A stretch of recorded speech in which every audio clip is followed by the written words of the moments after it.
ठीक है ना। ये सत्य, सत्य है, अहिंसा है, अस्तेय है, अपरिग्रह और ब्रह्मचर्य। तो सबके बारे में हमने बात की थी। ब्रह्मचर्य जो दिया था वो किसने दिया था? महावीर स्वामी ने दिया। और ऊपर के 4 किसने दिए थे? पार्श्वनाथ ने दिए थे। कहानी क्लियर है? ठीक। उसके बाद हमने कहा ये पंच महाव्रत सिद्धांत है जो गृहस्थों के लिए थे, गृहस्थ के लिए थे।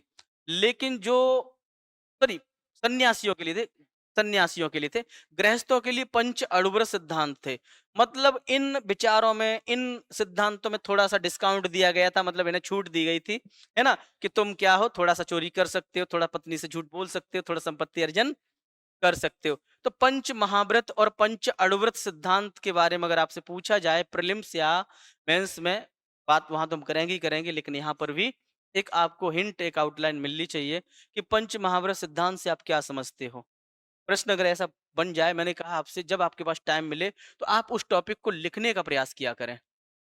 मैंने कहा आपसे, आपके चेहरे पे तनाव देखने को मिल जाता है। जैसे ही आपसे प्रश्न पूछा, आपके चेहरे पर एकदम बत्ती गुल हो जाती है, कॉन्फिडेंस नहीं झलकता। वो मैं पहले ही दिन कहा कि यार आप 2 मिनट बोलो भाई मेरे, 2 मिनट बोलो आप मिरर में, ठीक है? आप नहीं बोल रहे हो, आपको अभी मेरी बात हल्के में लग रही है।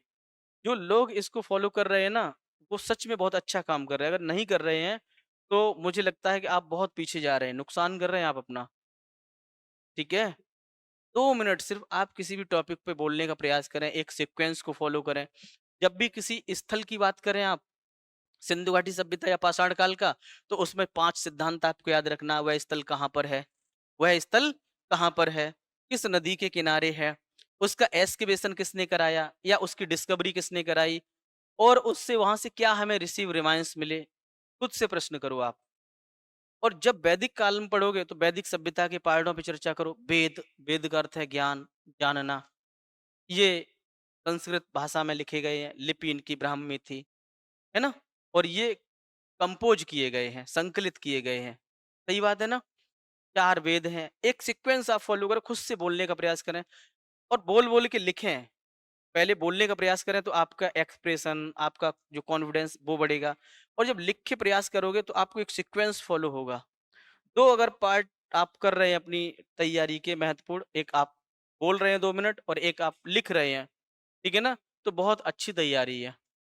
अगर आप ये नहीं कर रहे हैं, कितनी भी किताब पढ़ लो, मेरी तरह आप बहुत ढेर सारे फैक्ट याद हो जाएँगे, लेकिन आप किसी पोडियम पे मारकर ये स्टाइल्स पकड़ के खड़े होंगे। अगर आपके पास संसाधन नहीं है, आपकी फैमिली अगर सपोर्ट आपको पैसे के रूप में, अगर पैसा है आपके पास तो आप क्या करोगे भाई, चलो व्यापार कर ले रहे हैं, कोई दिक्कत नहीं है। लेकिन आपके पास संसाधनों का अभाव है, तो आप क्या करोगे जीविका चलाने के लिए? मेरी तरह किसी पोडियम पे खड़े मिलेंगे आप। समझ में आ रहा है कि नहीं आ रहा है?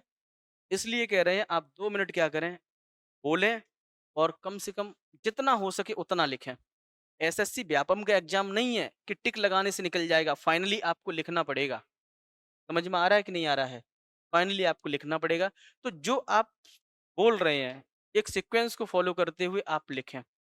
अभी तक जो आपने पढ़ा, सिंधु घाटी सभ्यता का समाज की चर्चा करें। सिंधु घाटी सभ्यता का समाज मात्र सत्तात्मक था या नहीं था? अनेक प्रकार की मात्र मूर्तियां मिली हैं। एक हड़प्पा से गॉडेज ऑफ फर्टिलिटी उर्वरता की देवी मिली है, जिनके गर्भ से एक, है ना, मूर्ति निकल रही है। इसी प्रकार से कांसे की भी मोहनजोदड़ो से मूर्ति मिली है। बनावली से अनेक प्रकार की छोटी-छोटी मूर्तियाँ मिली हैं। समझे? इसी तरह से समाज 4 वर्णों में विभाजित दिखाई देता है। समाज में उच्च और निम्न वर्ग के लोग शामिल रहते थे। समाज में तीनों प्रकार का क्रिमिनेशन था, खान-पान, वेज, नॉन-वेज था। समझ में आ रहा है कि नहीं आ रहा? आप इन पॉइंटों को लिखने का प्रयास करें। एक बात जान लो, लिख तभी पाओगे जब आप पढ़ोगे। मेरी बात समझ में आ रही है? लिख तभी पाओगे जब आपको याद होगा, और याद तब होगा जब आप पढ़ोगे। आँखें बंद करने से डर खत्म नहीं होता, ठीक है ना? जितना आपको बताया जा रहा है उतना करो। इस इतिहास से आपका वास्ता बहुत पहले रहा होगा, हाई स्कूल में, 9th में, और उस टाइम समझ कितनी थी? तो वो ना के बराबर है भाई साहब। जैन धर्म की कहाँ चर्चा सुनते हो आप? बौद्ध धर्म की चर्चा कहाँ सुनते हो? और वो भी प्राचीन भारत है। आधुनिक भारत सबसे इंटरेस्टेड है, ये बात समझ लेना। आधुनिक भारत तो अगर नहीं पढ़े हो ना, बीच में भी बैठ जा रहे हो ना, तब भी आपको समझ में आएगा। लेकिन एंशिएंट इंडिया का इतिहास इतना क्रिटिकल और गुथा हुआ है, ठीक है ना? इसके लिए आपको अपना प्रेजेंटेशन 100% चाहिए। बार-बार पढ़ना है, बार-बार रिवाइज करना है, लिख-लिख के पढ़ना है, लिख-लिख के रिवाइज करना है। अगर आप चाहते हैं अपने कैरियर को एक नई दिशा देना और सुनहरे भविष्य को साकार करना, तो जुड़िए कंपटीशन कम्युनिटी के साथ। आज ही हमारे वेबसाइट के कैरियर पेज पर विजिट करें अथवा डिस्क्रिप्शन बॉक्स पर दिए गए लिंक पर क्लिक करें। हमेशा आपके साथ टीम कोको।